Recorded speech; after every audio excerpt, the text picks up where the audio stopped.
छात्रों, आज मैं अर्थशास्त्र विषय में पूर्ण प्रतिस्पर्धा की स्थिति में फर्म का सिद्धांत के बारे में आप लोगों को बताऊंगा। पहले देखते हैं कि मार्केट का क्या अभिप्राय है, बाजार का क्या अभिप्राय है, मीनिंग ऑफ द मार्केट। तो छात्रों, बाजार का आशय किसी स्थान विशेष से नहीं है।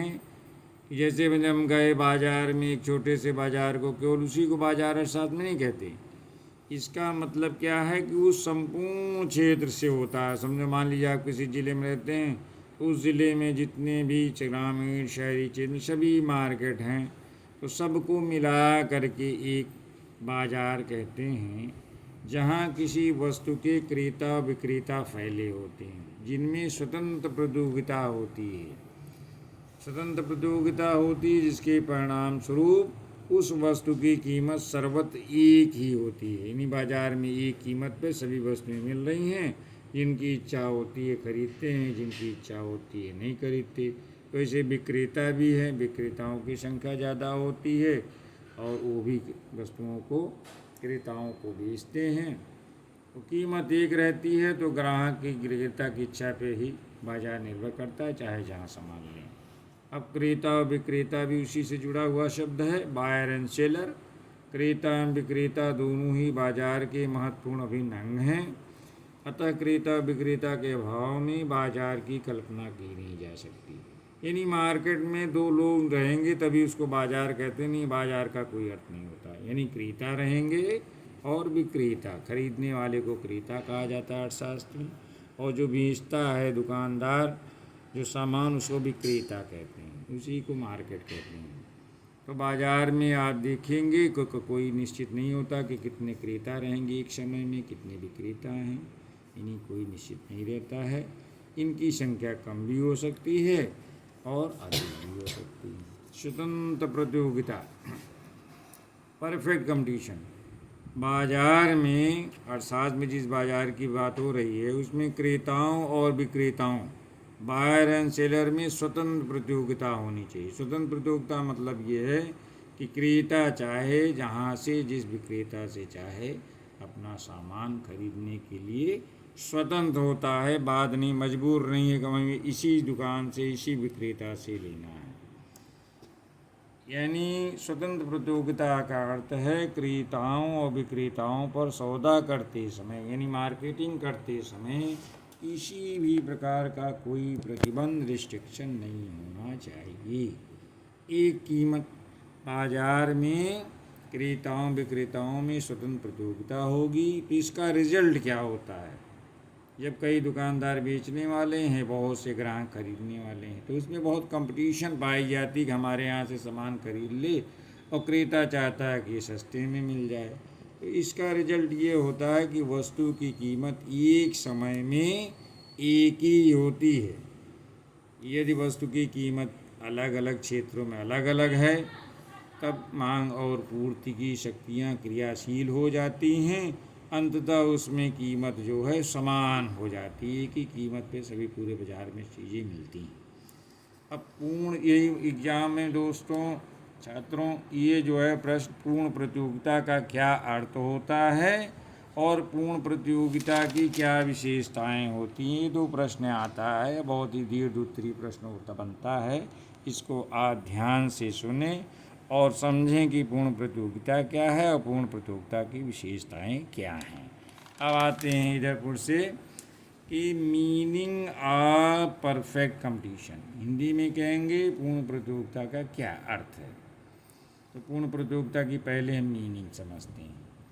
पूर्ण प्रतियोगिता बाजार की वह स्थिति है जिसमें क्रेता और विक्रेता, ये बड़ी संख्या में, बहुत से क्रेता होते हैं, बहुत से विक्रेता होते हैं। ये लोग क्या करते हैं, समरूप वस्तु, जैसे मोबाइल ही है, अब कई कंपनियां हैं, कई दुकानदार बेच रहे हैं, यानी और ख़रीदार भी बहुत हैं। तो क्रेता और विक्रेता बड़ी संख्या में एक ही चीज़, टाइप की चीज़ जो है सब बेच रहे हैं। तो उनको अच्छा, जितने भी क्रेता हैं उनको पूर्ण ज्ञान है कीमतों का, कि कोई चीज़ कितने में बिकती है, और उनको पता है, इसी वजह से कीमत जो है जहाँ भी उनको सस्ता लगता जाते हैं तो पता चला इसका रिजल्ट ये होता है कीमत हर बाज़ार में हर जगह लगभग एक समान होने की होती है। मतलब ज़्यादा रखेगा तो उसके यहाँ कोई ख़रीदारी ही नहीं करेगा, कम रखेगा तो घाटा होगा। तो लगभग ऐसा मूल्य रखा जाएगा जिसमें कि सभी को फ़ायदा हो और ग्राहक के ऊपर है जिसके यहाँ से चाहे वो सामान खरीदे। तो इन्हीं पूर्ण प्रतियोगिता का क्या अर्थ है दोस्तों, अब समझ गए आप बच्चों। अब नेक्स्ट जानते हैं कि अर्थशास्त्री श्रीमती जॉन रॉबिन्सन ने एक डिफिनीशन दिया, परिभाषा दिया पूर्ण प्रतियोगिता क्या है। कि पूर्ण प्रतियोगिता की परिभाषा उन्होंने दिया है कि पूर्ण प्रतियोगिता तब पाई जाती है जब प्रत्येक उत्पादक कौन होता है, जो वस्तुओं को बनाता है, जैसे मोटरसाइकिल बनाने की कंपनियां हैं, तो वो जो जहाँ से पैदा होता है उससे प्रोड्यूसर कहते हैं। कोई भी सामान जहाँ फैक्ट्री पर उत्पादित होता है उसको उत्पादक कहते हैं। तो जब प्रत्येक उत्पादन की मांग, उत्पादन क्या है, जो फैक्ट्री में माल बन के आता है उसी को प्रोडक्शन कहते हैं इंग्लिश में, उत्पादन। यानी प्रत्येक उत्पादक के उत्पादन की मांग पूर्णतः लोचदार होती है।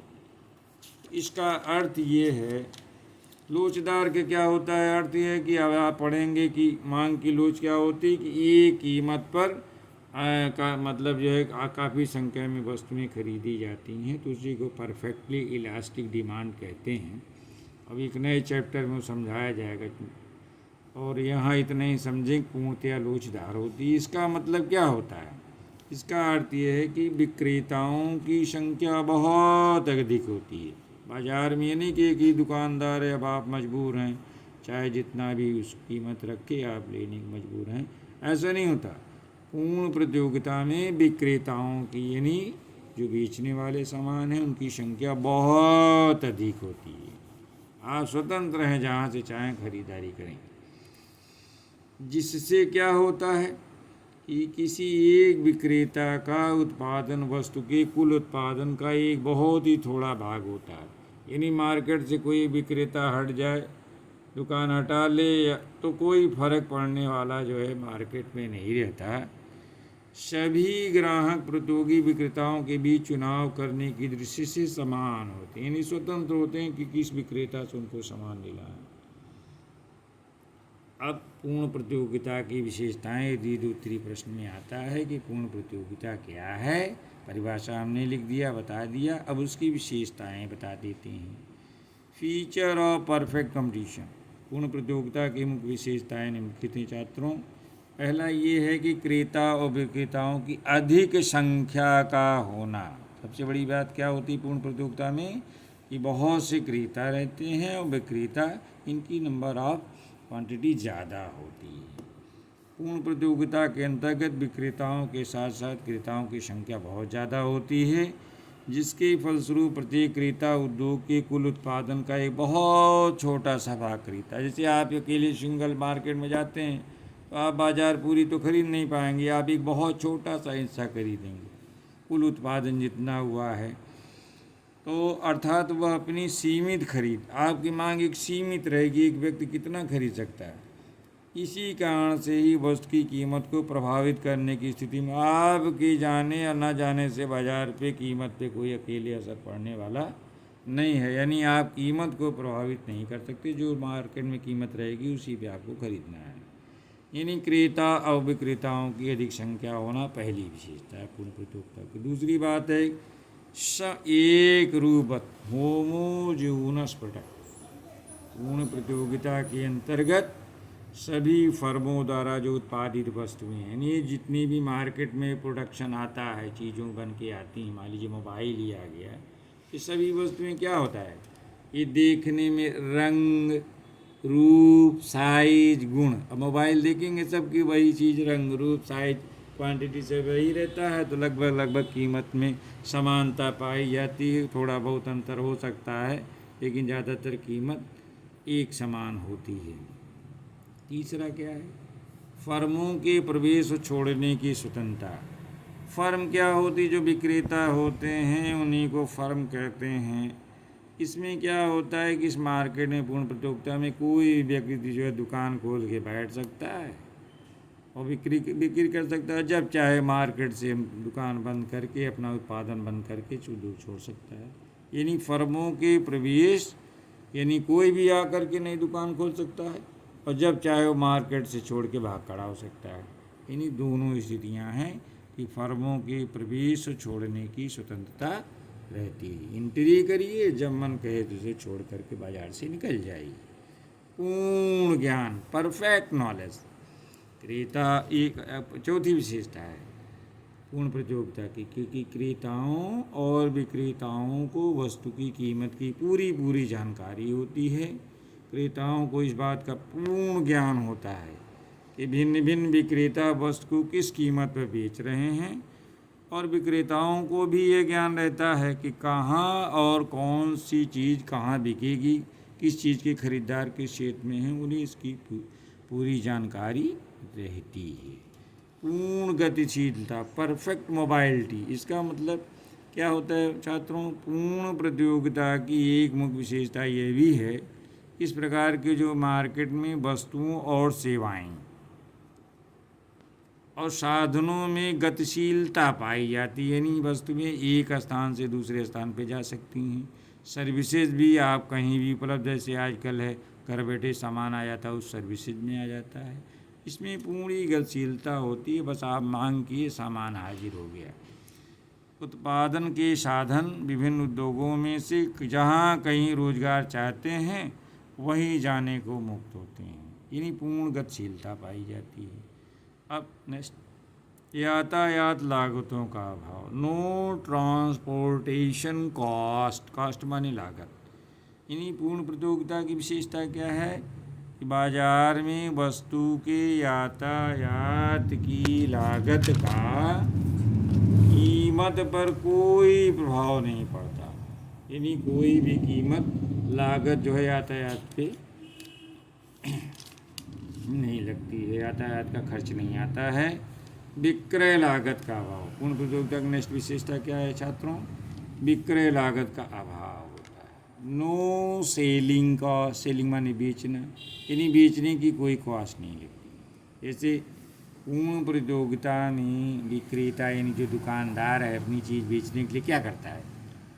शहर में पोस्टर बैनर छपवाता है, टीवी पर प्रचार करता है। तो पूर्ण प्रतियोगिता में इस तरह के विज्ञापनों पर खर्च नहीं करना पड़ता है, ऑटोमेटिक जो है उसका सामान बिक जाता है एक कीमत पे। सब फर्मों का उत्पादन समान होता है, ये समान कीमत, यूनिफॉर्म प्राइस। सारे बाजार में उस वस्तु की एक ही कीमत प्रचलित रहती है। यदि कोई विक्रेता आगे कीमत रखेगा तो उसकी मांग शून्य हो जाएगी, यानी उसकी दुकान पे कोई जाएगा नहीं, कोई डिमांड ही करने वाला नहीं रहेगा। इसीलिए सारे बाजार में जो वस्तु बिक रही विक्रेता द्वारा उसकी कीमत लगभग एक ही रहती है। क्षैतिज औसत आगम वक्र, हॉरिजॉन्टल एवरेज रेवेन्यू कर्व, इसको क्षैतिज की एक एक्स अक्ष वाई अक्ष है ये, और ये एक्स अक्ष पे वस्तु की इकाइयाँ दिखाई गई, इस पर प्राइस दिखाई गई है। तो औसत और सीमांत आगम वक्र, ये औसत एवरेज रेवेन्यू है, ये मार्जिनल रेवेन्यू है। इसको कहते हैं औसत आय वक्र, इसको सीमांत आय वक्र। यानी ए आर और एम आर एक बराबर होता है और ये एक्स अक्ष के समानांतर होता है। यानी पूर्ण प्रतियोगिता में ए आर और एम आर कैसा होता है? एक्स अक्ष के समांतर दूरी बनी हुई है, यानी ए आर और एम आर एक्स अक्ष के समानांतर होता है। इसका अर्थ ये है कि पूर्ण प्रतियोगी बाजार में प्रत्येक फर्म कीमत ग्रहण करने वाली होती है, प्राइस टेकर होती है। यानी जो बाजार का मूल्य निर्धारित हो गया है उसी पर वो बेच सकती है, अपने मनमाना नहीं है कि कीमत बढ़ा के रखेगा तो उसके ग्राहक कम हो जाएंगे, वो एकदम दुकान बंद करने की स्थिति में आ जाएगा, और यह सस्ता बेचने की कोशिश करेगा तब भी जो है वो बर्बाद हो जाएगा। इसलिए जो मार्केट में कीमत निर्धारित है उसी पे सभी लोग बेचने के लिए ग्रहण करने वाले उसको मजबूर हैं, वही प्राइस स्वीकार करेगा विक्रेता। ग्राहकों को इसमें फ़ायदा रहता है। नेक्स्ट, पूर्ण प्रतियोगिता में ये भी प्रश्न में आता है कि पूर्ण प्रतियोगिता में एक फर्म कीमत स्वीकारक क्यों होती है। तो पूर्ण प्रतिस्पर्धा में, प्रतिस्पर्धा को कंपटीशन कहते हैं इंग्लिश में, परफेक्ट कंपटीशन में एक फर्म निश्चित कारणों से कीमत स्वीकारक होती है। स्वीकारक मतलब होता है एक्सेप्टर, बाजार में कीमत को एक्सेप्ट करना। फर्म को के पास स्वतंत्रता नहीं है को कीमत घटा बढ़ा सके, जो कीमत प्रचलित है उसी को उसको मार्केट में बेचना है। उसे कहते हैं कि फर्म कीमत स्वीकारक होती है, यानी उसको बाजार में जो कीमत है वही स्वीकार करना है, न उससे ज़्यादा मार्केट में अपनी चीज़ों का सामान का रख सकता है, न उससे कम पे बेचेगा। जो प्रचलित कीमत है उसी को बेचेगा। नेक्स्ट, पहली बात है कि एक फर्म का किस वजह से कीमत स्वीकारक होती हैं फर्में। 3 कारण हैं। एक फर्म का बाजार की जो सप्लाई होती है, यानी बाजार में वही बेच रहा है, समझो बाजार में मोबाइल बेच रहा है तो उसकी पूर्ति वही दुकानदार कर रहा है, तो उसका रोल जो है इतना कम होता है कि अगर वो मार्केट से हट जाए या चला जाए या आ जाए तो कोई भी उद्योग जगत पर कोई प्रभाव नहीं पड़ता। इसीलिए जो कीमत निर्धारित है उसी बेचने के लिए बाध्य है। तुम्हारे उसके आने जाने से कोई फर्क पड़ने वाला नहीं है, तो मजबूर है, जो कीमत सब बेच रहे हैं उसी को भी बेचेगा। दूसरा है, सभी फर्में बाजार में समरूप वस्तु बेचती हैं। अब ये देखिए, अलग अलग सामान होगा, अलग अलग चीज़ें होंगी तो उनकी कीमतों में तो अंतर हो सकता है, लेकिन पूर्ण प्रतियोगिता में सभी फर्में अब एक समरूप वस्तु बेचती हैं। जैसे साबुन है तो कई कंपनियां बनाती हैं, लेकिन उनका लगभग सभी जो है, अगर एक ही तरह का साबुन है तो उसकी कीमत लगभग सेम हो जाती है। सभी वस्तुएं समरूप वस्तुएं बेचती हैं, अतः कीमत पर वस्तु विभेद द्वारा भी आंशिक नियंत्रण संभव नहीं होता है। अब कोई भी साबुन बनाने कंपनी नहीं करती कि अब कोई हर सब लोग 10 रुपये में बेच रहे हैं तो कोई आदमी 20 कर देगा तो उसका माल बिकेगा नहीं, उसके ग्राहक कम हो जाएंगे। इसी वजह से सभी वस्तुएं समरूप बेचती हैं, बस इसमें जो है कंपनी का अंतर आ जाता है, लेकिन चीज़ें वही रहती हैं। तीसरा क्या है, यदि कोई फर्म अपनी कीमत निर्धारित करने की कोशिश भी करती है, यानी स्वीकारक बार तोरी स्वीकार करती है। अब मान लो कोई स्वीकार नहीं करता कीमत, अपनी सामान की कीमत स्वयं रखना चाह रहा है, तो वह इसमें सफल नहीं होगा, पक्का नहीं सफल होगा। क्यों? अगर ऊंची कीमत रख दिया उसने, अपने सामान का बढ़ा दिया दाम, उसके सारे ग्राहक खो जाएंगे, यानी गायब हो जाएंगे, उसकी दुकान पर कोई जाएगा ही नहीं, और वो अन्य विक्रेताओं से खरीदने लगेंगे। इसी प्रकार यदि वह बाजार में मान लो सस्ता कर दिए अपनी वस्तु की कीमत और लोग 10 में बेच रहे हैं, वो 5 ही में बेचने लगे, तो अन्य विक्रेताओं से क्या होगा, सारे लोग खरीदार उसी के यहाँ आके टूट पड़ेंगे, उसके यहाँ उसकी वस्तु की मांग ज़्यादा बढ़ जाएगी जिसकी वो पूर्ति ही नहीं कर पाएगा। और दूसरी बात ये है कि जब बाज़ार में उसको प्रचलित कीमत पे जितना चाहे वो बेच सकता है, तो अपनी चीज़ों का दाम क्यों कम करे वो। इस वजह से इसमें कोई बुद्धिमानी नहीं है। इसी वजह से पूर्ण प्रतियोगिता में फर्म कीमत स्वीकारक होती है। 2-3 कारण छात्रों आपको बता चुका हूँ। छात्रों, अब ये बहुत ही इम्पॉर्टेंट जो है प्रश्न, पूर्ण प्रतियोगिता का क्या अर्थ है, पूर्ण प्रतियोगिता की क्या विशेषताएं हैं, और पूर्ण प्रतियोगिता में एक फर्म कीमत स्वीकारक क्यों होती है। दीर्घसूत्री प्रश्न आता है, इसको आप विशेष रूप से पढ़ें और परीक्षा में इसका लाभ उठाएं। धन्यवाद दोस्तों। आपको ये वीडियो कैसा लगा? आपको अगर अच्छा लगता है तो लाइक करें, कमेंट करें, सब्सक्राइब करें, जिससे ऐसे ही आगे आप लोगों की परीक्षा की तैयारी से महत्वपूर्ण चैप्टर को बना करके आप लोगों के समक्ष प्रस्तुत कर सकूं। धन्यवाद।